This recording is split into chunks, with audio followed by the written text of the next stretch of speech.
You aren't going to be able to hear me because my recorder is going to be outside the glass, but I will point to each thing that I'm doing, and you will see how fast it's going on the screen, so let's go.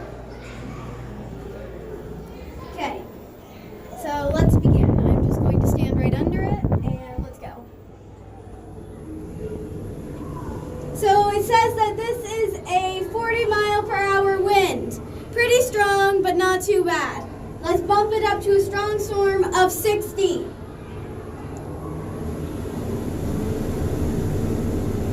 I'm not really sure if you can hear me right now, but it is very windy.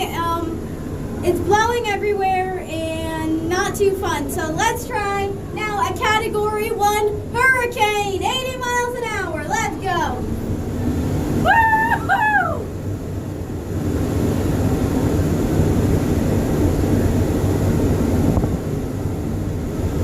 Okay. Woo! So that's what different types of windstorms look like if you're right near them. I hope you guys enjoyed this short little video. I thought that was really cool. I really enjoyed doing this. I love you guys. Have a great day. But for now, this is Science Girl.